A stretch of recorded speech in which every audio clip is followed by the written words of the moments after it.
Quisiera, por favor, si tienen una Biblia a mano, quisiera pedirles que busquen conmigo el pasaje de Colosenses, capítulo número 2.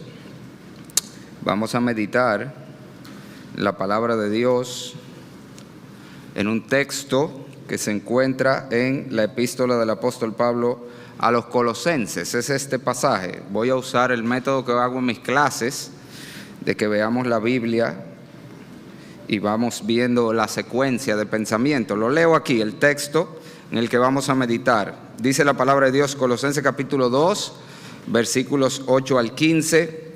Tiene su Biblia, lo puede ver en su Biblia, si eso está muy pequeño. Mirad que nadie os engañe por medio de filosofías y huecas sutilezas, según las tradiciones de los hombres, conforme a los rudimentos del mundo y no según Cristo. Porque en Él habita corporalmente toda la plenitud de la deidad, y vosotros estáis completos en Él, que es la cabeza de todo principado y potestad.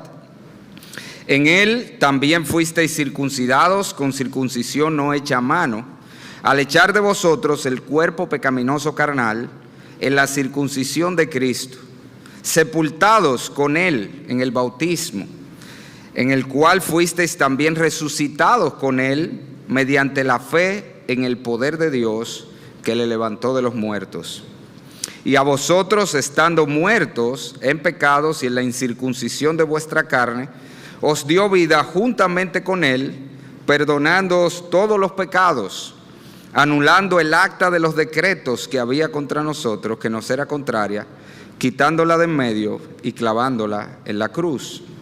Y despojando a los principados y a las potestades, los exhibió públicamente, triunfando sobre ellos en la cruz. Vamos a orar. Padre, con gozo nos acercamos a ti en esta hora. Qué gozo es ver hermanos que testifican de su fe públicamente, Señor, que anuncian al mundo la obra extraordinaria que tú has hecho, que tú comenzaste y que has prometido que seguirás haciendo hasta el día en que Cristo venga a buscarnos. Oh Señor, que este testimonio impacte la vida de muchos, que sean también atraídos al Salvador. Usa tu palabra en esta hora para iluminar nuestras mentes, pero sobre todo nuestros corazones, haciéndonos ver la importancia, el poder, la gloria de nuestro Señor Jesucristo como el completo y único Salvador de los hombres. Dirígenos pues en el nombre de Jesús. Amén. Bien, ustedes saben que nosotros los seres humanos solemos usar íconos, marcas, señales, cosas que usamos para identificar a veces una marca. Le voy a dar algunos ejemplos, cosas que usted conoce. Vamos a ver si usted sabe lo que son estas cosas. Fíjese que ahí no hay nombre, pero usted sabe de qué yo le estoy hablando. ¿Qué es eso? Lacoste, ¿verdad que sí? ¿Y esto qué es? McDonald's. Nadie sabe lo que es ese. Toyota, ¿verdad que sí? Ese es de nosotros, ese es de nosotros. Bravo, ¿verdad? Mercedes-Benz, Ralph Lauren. A veces usamos también los distintivos como una manera de demostrar nuestra afinidad o nuestra inclinación hacia un grupo particular, como por ejemplo esto, ¿verdad que sí? Si usted ve a alguien usando una gorra de esta, ahora ya comenzó o comienza ahora, ya, cuando uno lo ve con eso, ¿qué te está diciendo? ¿Que pertenece a qué? Ese del Licey, ¿verdad? Ahí y le pusieron este en el medio porque si ponían ese al lado de ese se armaba un rebú ahí. Pero la idea es que usamos gorra, ¿verdad? Usamos distintivos. También lo usamos en el caso de la política, ¿verdad que sí? Yo le pongo esos símbolos, usted sabe lo que son. Bueno, así como nosotros los seres humanos usamos símbolos como estos para identificarnos, Dios también utiliza símbolos, utiliza marcas, utiliza señales visibles que identifican una realidad que no necesariamente es visible. Así como una cachucha del Licey te dice que esa persona tiene afinidad por el Licey, si no la tuviera a lo mejor tú no lo sabes. Bueno, Dios usa marcas y a través de la historia siempre lo ha hecho. En el Antiguo Testamento Dios tenía un distintivo característico, que era la marca que distinguía a su pueblo, al pueblo del pacto. ¿Cuál era esa marca? Era una marca que la tenían para ayudarlo, por si no saben de qué le estoy hablando. La tenían los varones y se le ponía temprano en la vida. ¿Cuál era la marca? La circuncisión. En el Antiguo Testamento la circuncisión era la marca, era el sello, era el distintivo de aquellos que formaban parte del pueblo de Dios. Y en el Nuevo Testamento también tenemos un distintivo, y ese distintivo es el bautismo en agua, lo que nosotros vamos a hacer hoy. Y algo interesante que nosotros vemos en la Biblia es que, como usted de hecho va a ver hoy, la circuncisión y el bautismo son homólogos. Es decir, el bautismo viene a ser, en este periodo, en el Nuevo Testamento, lo que era la circuncisión en el Antiguo, o a simbolizar la misma realidad. Y son homólogos de todas las maneras posibles. Ambos, como ya dijimos, se constituyen en la marca externa, la señal externa para identificarse con el pueblo de Dios. Ojo con eso, eso es muy importante, porque en el tiempo que estamos viviendo, los creyentes de hoy tendemos a menospreciar el bautismo. Usted ve gente con muchísimos años convertido y no se ha bautizado. Hay un problema allí, porque la marca distintiva del cristiano hoy es el bautismo. De hecho, así como en el Antiguo Testamento, usted no sería considerado del pueblo de Dios si no estaba circuncidado. ¿Usted está consciente de eso?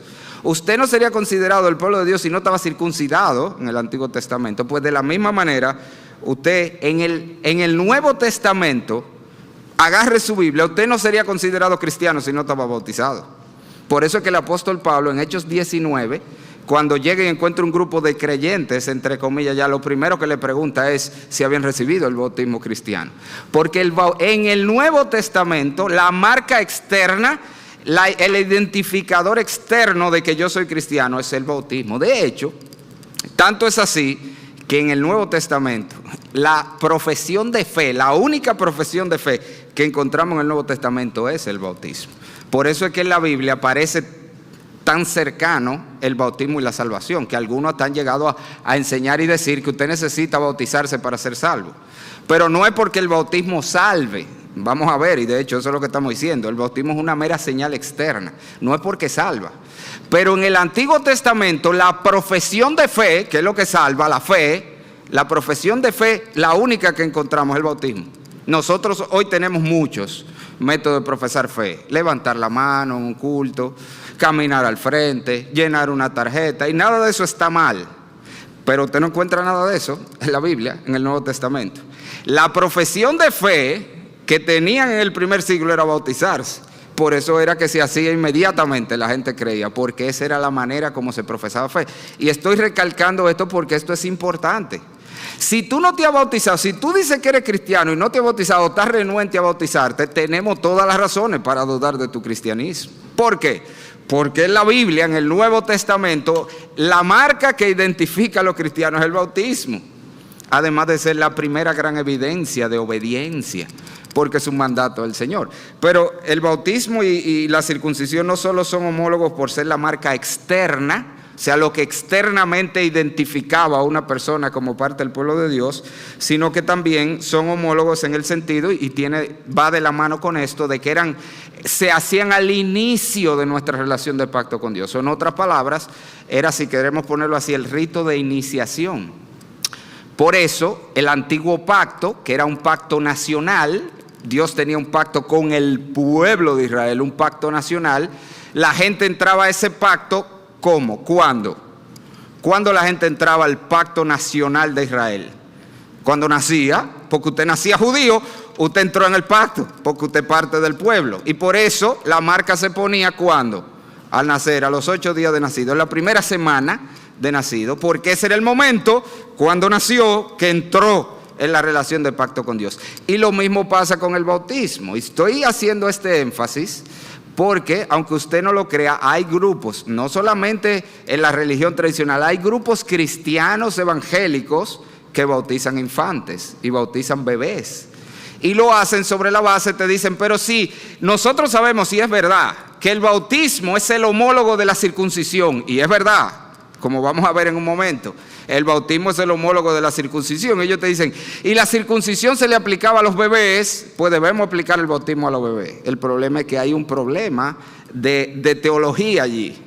¿Por qué otra vez se aplicaba la circuncisión a los bebés? ¿Cuándo entraba la gente en el antiguo pacto? Que ojo, no era un pacto de salvación, El antiguo pacto con Israel no era de salvación, el pacto de la ley. Y ellos entraban, ese pacto era un pacto nacional, y usted entraba desde que nacía. Pero en el nuevo pacto, usted no entra a él por nacimiento. usted entra a Él por nuevo nacimiento, en el momento de la conversión. Por eso es que nosotros entendemos que bíblicamente el bautismo es algo que debe ser aplicado a los creyentes. Eso, en teología hay esa distinción. Está el paedobautismo, que son los que bautizan infantes, aún le digo, en muchas iglesias evangélicas. Pero nosotros creemos que lo bíblico es el credo bautismo, el bautismo de creyentes, el de una persona que ya ha profesado fe en Cristo. ¿Por qué? Porque en ese momento, cuando puso su fe en Cristo, es que entró a formar parte del pueblo de Dios. Entonces se le pone la marca, la estampa de que es del pueblo de Dios, que es el bautismo. Así que tenemos dos cosas que lo hacen homólogos. Lo primero es, como les dije, que ambos son la señal externa de que una persona forma parte del pueblo de Dios. Ambos se hacen al inicio, cuando la persona entra en el pueblo de Dios. En el Antiguo Testamento, cuando el niño nacía; en el Nuevo Testamento, cuando la persona nace de nuevo. Pero lo tercero, y ahí es donde entramos en nuestro pasaje, a lo que Pablo nos está diciendo aquí, es que son homólogos también en que ambos apuntan a la misma realidad. Tanto la circuncisión como el bautismo apuntan a una realidad espiritual. Son señales externas de una realidad espiritual. Esa realidad es la transformación o el cambio de vida que Jesucristo obra en aquellos que salve. Si usted mira el pasaje conmigo, aquí es donde entramos a considerar este texto de Colosenses capítulo 2, versículo 8 al 10. Lo primero que tenemos que entender aquí es estos versículos 9 al 10, porque 8 al 10, porque nos presentan el contexto. Lo voy a poner en macro, usted lo va a ver menos todavía. Yo pensé que sí iba a ver ahí, pero solo para que vea la secuencia. Lo que Pablo hace aquí, mire, él presenta aquí el contexto, el problema de lo que está pasando, y luego aquí él da tres argumentos para apoyar esto que él está diciendo aquí en esos tres. ¿Cuál era el problema? Miren aquí: mirad que nadie os engañe por medio de filosofías, pensamiento humano, razonamiento humano y huecas sutilezas según las tradiciones de los hombres, conforme a los rudimentos del mundo, como el mundo hace las cosas y no según Cristo. Porque en él, en Cristo, habita toda corporalmente la plenitud de la deidad, y vosotros estáis completos en él. Esta es la frase clave ahí, que es la cabeza de todo principado y potestad. ¿Cuál era el problema? En Colosa se había ligado una herejía que decía que si bien Jesucristo es importante para la salvación, importantísimo, sin embargo no era suficiente.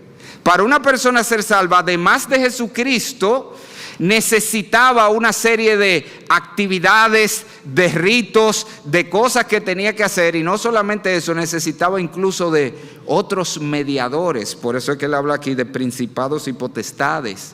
Otros que nos enlazaran en esa cadena del hombre llegar a Dios. Jesucristo era un eslabón importante, pero no era el único. ¿Le suena eso a algo que se enseña hoy? De hecho, por eso le señalé tradiciones, de que otros mediadores, otros señores, otras señoras, que son corredentores y corredentoras y comediadores. Lo mismo estaba pasando en Colosas. Jesucristo es importante, pero no es suficiente. Necesitamos otra cosa. ¿Y qué es lo que Pablo quiere probar? El énfasis, de hecho el mensaje de toda la epístola a los colosenses es esto: estamos completos en él. Si tenemos a Jesucristo, no necesitamos más nada. No necesitamos otros mediadores, no necesitamos algo que nosotros tengamos que hacer. Jesucristo lo hizo todo. Todo lo que el hombre necesita para ser salvo, todo lo que el hombre necesita para entrar en una relación con Dios que le lleve a la vida eterna, ya fue obrado por Cristo. Y eso entonces es lo que el apóstol Pablo, como le dije, va a comenzar a detallar aquí. Él nos presenta en este pasaje tres obstáculos que el hombre tiene que lo separan de Dios. Por eso se lo puse así, lo agrupé cada uno en cómo le está dando cada obstáculo, cómo Cristo lo rompe. Tres obstáculos que separan a los hombres de Dios y cómo Cristo lo vence. Y por supuesto el primero de esos obstáculos, o el más importante, es nuestros pecados. Dice versículo 13 al 14, y a vosotros, estando muertos en pecados y en la incircuncisión de vuestra carne, os dio vida juntamente con él, ojo aquí, perdonándoos todos los pecados, anulando el acta de los decretos que había contra nosotros, que nos era contraria, quitándola del medio y clavándola en la cruz. El primer gran obstáculo para el hombre poder llegar a Dios, tener vida eterna, quizás el más grande de todo, es su pecado. Somos pecadores. El hombre no merece el cielo, no merece la vida eterna. La Biblia dice merece todo lo contrario. El pecador merece el juicio eterno de Dios en el infierno. ¿Y cuál es el problema? Todos somos pecadores. Todos hemos pecado, sin excepción. La Biblia lo dice, no hay hombre justo sobre la tierra que haga el bien y nunca peque. Por lo tanto, dejados a nosotros mismos, nadie sería salvo, a menos que el problema del pecado sea resuelto. Y eso es precisamente lo que Jesucristo vino a hacer. Él es un suficiente Salvador porque Jesucristo anula el problema más grande que nos separa de Dios, que es el problema del pecado. Él obtuvo el perdón de todos nuestros pecados. Y Pablo es bastante gráfico aquí. Mire cómo dice, anulando el acta de los decretos que había contra nosotros. Eso no puede ser más gráfico de ahí. Usted sabe lo que Pablo está diciendo. En el cielo hay un acta, como cuando usted va a la fiscalía y usted pide una carta de buena conducta. Si usted tiene una ficha, le sale ahí, ¿verdad que sí? Le sale, tiene una ficha. Bueno, en la fiscalía de Dios todos nosotros tenemos un archivo. Y en ese archivo están registrados absolutamente todos nuestros pecados. Y como yo le digo a la gente, a veces la gente cree que el día que vaya a ser mandado, si llega a ese momento, a la condenación eterna, como que Dios va a adivinar. Como que Dios se va a parar ahí y lo va a mirar. Tú como que eras pecador. No, Dios no va a adivinar, todo eso está registrado. De hecho, mire este texto, le tengo aquí, mire este pasaje de Apocalipsis, a eso que está haciendo Pablo referencia cuando dice que Cristo anuló el acta de los decretos que había contra nosotros, ese expediente, esa ficha que tenemos en la fiscalía de Dios. Mire aquí, esto es Apocalipsis 20, hablando del juicio de Dios, y vi un gran trono blanco y al que estaba sentado delante de él, del cual huyeron la tierra y el cielo, y ningún lugar se encontró para ellos, y vi los muertos, grandes y pequeños, los poderosos y los que no tenían nada, de pie ante Dios, y los libros fueron abiertos. Y otro libro fue abierto, el cual es el libro de la vida, y fueron juzgados los muertos por las cosas que estaban escritas en los libros según sus obras. ¿Tú sabes lo que eso significa? En el cielo hay un expediente para cada persona, y allí está anotado, registrado todo lo que hemos hecho. Y lo único que se necesitaría para ser condenado es un pecado. La Biblia dice la paga del pecado, no de los pecados, del pecado es muerte. El alma que pecare esa morirá, es un pecado. Pero yo le garantizo que nosotros tenemos mucho más de uno ahí, todos nosotros. De hecho, yo hablaba ayer con mis hijos de eso. Decía, los hombres ni nos damos cuenta la magnitud, la cantidad de nuestros pecados. Señores, si usted se pone a pecar, usted no solamente, nosotros creemos que pecado es hacer lo que Dios dice que no haga. Y es verdad, eso es pecado. Pero el pecado es mucho más amplio que ese. Tú pecas cuando no hace lo que Dios te dice que haga. Esos son los pecados de omisión. Tú pecas por hacer lo que Dios dice no hagas, pero tú pecas por no hacer lo que Dios te dice que haga, y eso es más, créeme, pero todavía más. Nosotros pecamos aun cuando hacemos lo que Dios dice que tenemos que hacer, si no lo hacemos con la intención correcta del corazón. Ahora, súmele a eso, que eso es verdad. Tú pecas cuando hace lo que Dios dice que no haga. Tú pecas cuando no hace lo que Dios dice que haga. Tú pecas aun cuando hace lo que Dios dice que hagas, pero no lo hace con la intención y la disposición del corazón correcta. Y eso es verdad en tus palabras, tus acciones, tus pensamientos y hasta las motivaciones de tu corazón. Así que piénselo por un momento, trate de tirar los números de cómo será el expediente que tenemos allá en el cielo. Eso es la enciclopedia británica que tenemos ahí. 21 tomos sobre lo cual vamos a ser juzgados. Pero la buena noticia del Evangelio es que Cristo anuló ese registro. Para los que vienen a Él, Cristo tomó ese registro, esa acta que había contra nosotros, y la clavó en la cruz, saldando la deuda, de tal manera que somos perdonados. Cristo es un suficiente Salvador porque Él paga la deuda que para nosotros es imposible pagar. Nosotros tenemos una deuda de pecado en el tribunal de Dios que no hay manera de pagarla, pero Cristo la pagó en la cruz del Calvario. Pero ese es solo el primer obstáculo, el obstáculo del pecado que nos separa de Dios. Un segundo obstáculo que nosotros tenemos es que tenemos un enemigo, un pajarito por ahí, necio, que va a buscar por todas las maneras alejarnos de Dios, que es el diablo. Eso no fue lo que el diablo hizo en el Edén. De hecho, ¿cómo entró el pecado en el mundo? Fue porque el diablo vino y sedujo a los primeros padres, Adán y Eva. Los engañó, los embaucó, los sedujo, los atrajo a desobedecer a Dios. Y eso es lo que el diablo sigue haciendo hoy. Y peor aún, la Biblia nos dice que hoy los hombres, a raíz precisamente de haber desobedecido a Dios y darle la espalda a Dios, somos esclavos del diablo. Y están cautivos, dice la Biblia, el hombre está cautivo a voluntad de él. El diablo engaña, seduce, manipula, controla a los hombres para alejarlos de Dios cada vez más, para entonces después ya chivatearlo, porque para colmo es un chimoso. Él nos lleva a pecar para entonces ir delante de Dios a decir, mira lo que está haciendo, tú estás viendo. Ese es su trabajito principal. De hecho, hay gente que cree, la gente ve viendo al diablo donde sea, pero el lugar principal del diablo, dice la Biblia, es en el cielo, acusando a la gente. Pero aún ese enemigo fue vencido por Cristo. Mira lo que dice Pablo aquí: despojando a los principados y las potestades, los exhibió públicamente, triunfando sobre ellos en la cruz. En la cruz Cristo anuló el problema de nuestro pecado, canceló la deuda. En la cruz Cristo venció a los principados y potestades, eso es el diablo y todas sus huestes. Allí Cristo compró la liberación de los suyos. Cristo compró la salvación de las garras de Satanás y le quitó a Satanás incluso la posibilidad de ir a acusarnos.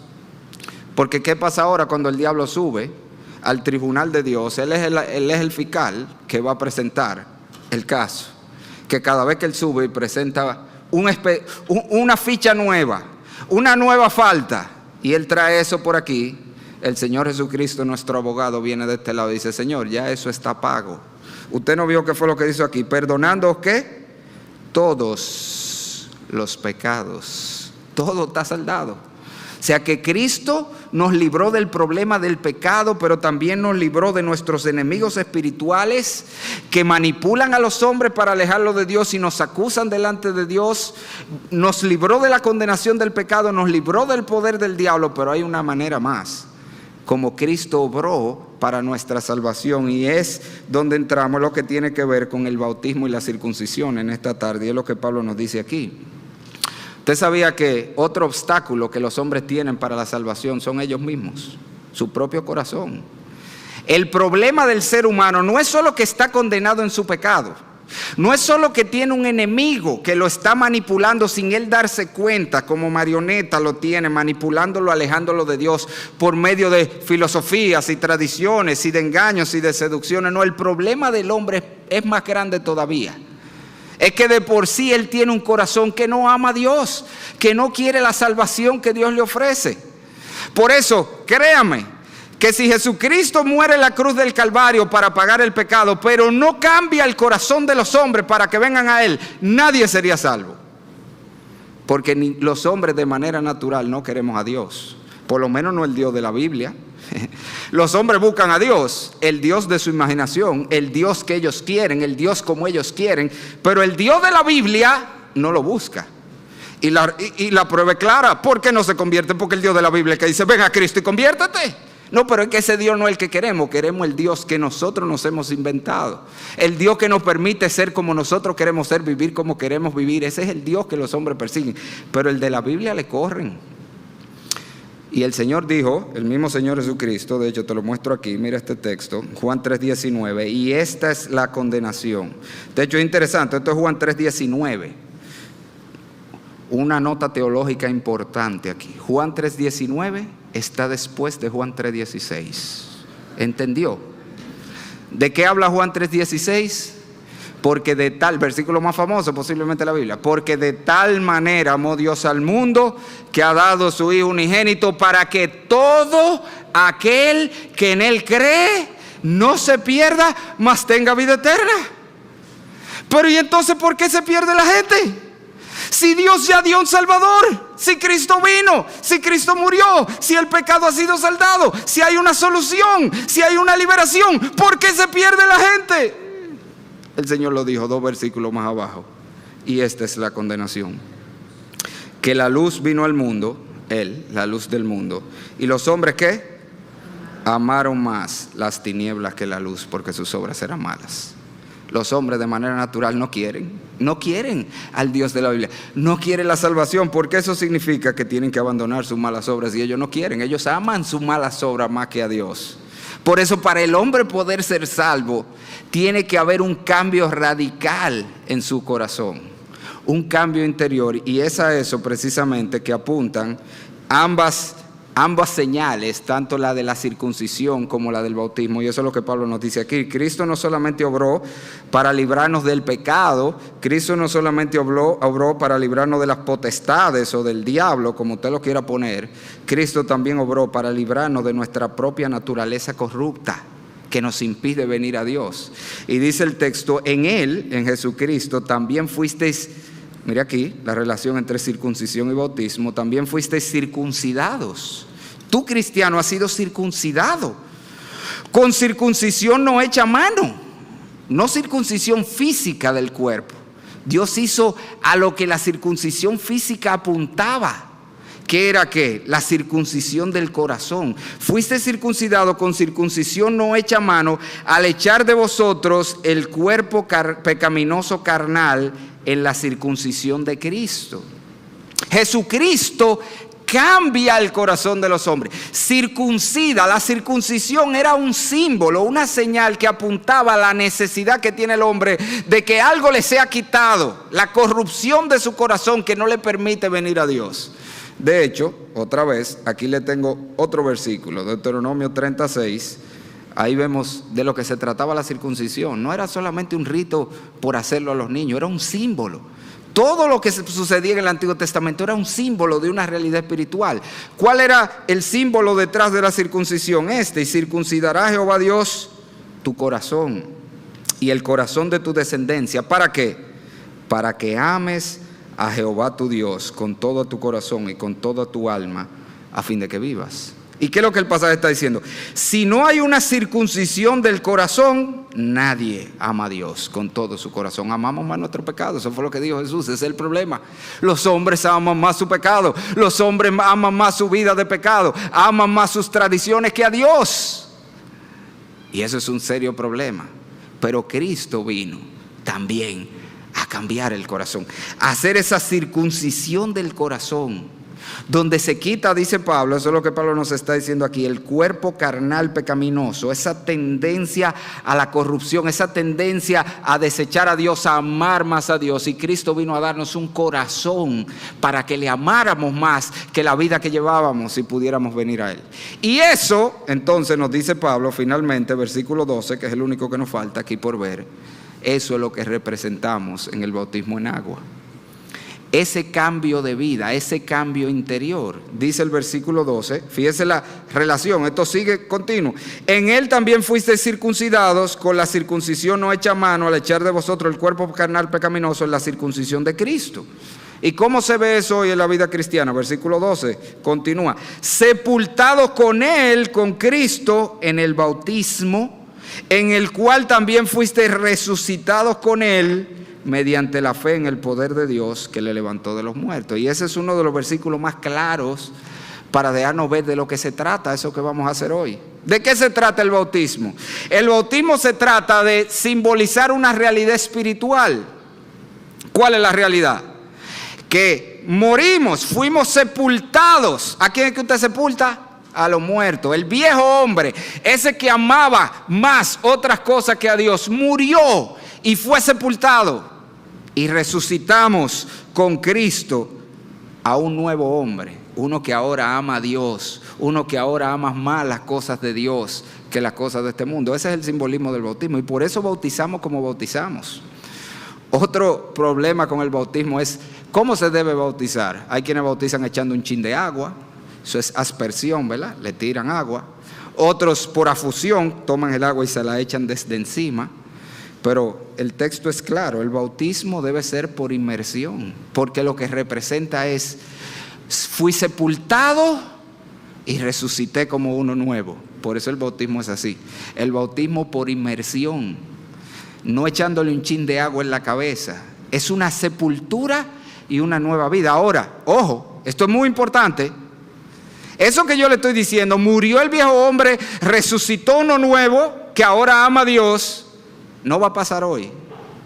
Este es el símbolo, esta es la dramatización. Fíjese cuándo pasa eso, el mismo texto lo dice. Versículo 12 otra vez. Sepultados con él en el bautismo, en el cual fuiste también resucitados con él. ¿Qué dice ahí? ¿Usted lo ve? ¿Mediante qué? La fe. ¿Cuándo pasó eso? Eso pasó en el momento que yo puse mi fe en Cristo. En el momento que una persona pone su fe en Cristo, en el momento de la conversión, ese es el momento donde ocurre esto. Donde el viejo hombre muere y nace uno nuevo. Lo que vamos a hacer hoy es la dramatización. Lo que vamos a hacer hoy es la señal externa, es decirlo públicamente. Pero fíjese qué importante es esto, porque estamos diciendo que esto apunta a una realidad espiritual que ya pasó, pero es una realidad que se debe ir volviendo algo práctico. Por eso usted va a oír, desde que yo termine, que van a comenzar una serie de testimonios aquí. Y en esos testimonios, si lo hicieron bien, deben seguir un patrón. Y ese patrón es cómo era mi vida antes de Cristo, cómo conocí al Señor y cómo mi vida ha cambiado después de Cristo, porque eso es lo que vamos a representar. Lo que vamos a representar es que ya yo no soy la misma persona. Desde el día que yo puse mi fe en Cristo, mi vida cambió. Ese que amaba el pecado, ese que amaba al mundo murió y ahora hay uno que ama más a Dios. Sí, batallamos con el pecado todavía, pero amamos más a Dios que al pecado y las cosas de este mundo. Y por eso yo le digo a veces a la gente que si yo no veo ese cambio de vida, que si no se está viendo ese cambio de vida, pues yo lo voy a dejar abajo el agua. ¿Por qué? Porque eso no es lo que estamos diciendo. Morí al viejo y resucité a uno nuevo. Yo le pregunté al papá de uno que se va a bautizar hoy, pero tú lo estás viendo que es un nuevo hombre, porque si no lo dejo abajo el agua. Porque se supone que esa realidad que hoy vamos a simbolizar ya debe estarse viendo. Y con el paso, en la medida que crecemos, va a ser una realidad más gloriosa. Cada vez más se ve el nuevo hombre, la nueva mujer que somos. En conclusión, ya que me están boicoteando, mira, hasta me tumbaron ya, de que pastor está durando mucho. Pero la idea, mis amados, yo lo que quiero dejarle aquí es con dos cosas. Una, primero, quiero hablar a los amigos, a los familiares que nos visitan. Mira, el mensaje para ti es sencillísimo hoy. Jesucristo es todo lo que tú necesitas, es el mensaje. Para ser salvo no se necesita más que Jesucristo, estamos completos en Él. Él salda tu deuda de pecado, Él te libra de las garras de Satanás. Él además te da la gracia, te da el poder, te da el deseo de seguirle. Que ese es uno de los tropiezos más grandes que la gente tiene para venir a Cristo. La batalla, pero es que si yo me convierto, ¿qué va a pasar? ¿Y cómo yo voy a poder dejar esto? ¿Y cómo yo voy a poder hacer? Eso no es un problema que tú vas a tener, porque en Cristo te da el combo completo. Te da el perdón y te da el deseo de seguirle, de obedecerle. Ese va a ser ahora la dirección cardinal de tu vida, querer obedecer a Dios. Tú solamente tienes que venir a Él. Tú solamente tienes que confiar en Él. Tú solamente tienes que clamar a Él. Y Él te dará no solo el perdón, no solo la liberación de las ataduras del diablo, te dará también el deseo de servirle, de obedecerle, de seguirse sus caminos y de hacer su voluntad. Es un combo completo, es un completo Salvador, y por eso que Pablo dice, estamos completos en Cristo. Pero no quiero dejar de decirle otra vez, a todos nosotros los creyentes, pero sobre todo los que se bautizan, esto es solo un simbolismo externo. Pero tus familiares que están aquí hoy deben ver esa realidad en el día a día. Ellos deben ver que cada día más tú eres una nueva persona. Que ese que tú eras antes, esa que tú eras antes murió. No ahora, murió el día que pusiste la fe en Cristo. Y tú has nacido a una nueva criatura. Que como un niño recién nacido está aprendiendo ahora cómo debe hacer todo. Pero cada vez más se ve esa nueva criatura. El bautismo tiene tres aspectos. El espiritual, que pasó el día que te convertiste. La figura, la señal que la vas a hacer hoy. Pero el aspecto práctico que se debe ver todos los días en la nueva vida que vives en Él. Así que Dios te ayude, amado hermano. Y qué bueno a los hermanos que se bautizan. Vamos ahora a vivir eso en el día a día. Oramos. Padre, gracias. Gracias por este tiempo y gracias nuevamente por estos hermanos. Gracias porque sabemos que si hemos llegado a esta hora es por la gracia tuya que se ha manifestado en esos corazones, venciendo la resistencia natural del hombre a amar a Dios y a venir a ti, Señor, a rendir sus vidas a Cristo. Y eso te rogamos que tú hagas hoy, en el corazón de muchos que están aquí hoy sin Cristo, de muchos que quizás nos escuchan por las redes. Ábrele los ojos, cambia, circuncida sus corazones, para que ellos también rindan su vida a Cristo y puedan experimentar la completa salvación que hay en Él. Y un día, Señor, también poder testificarlo públicamente por medio del bautismo.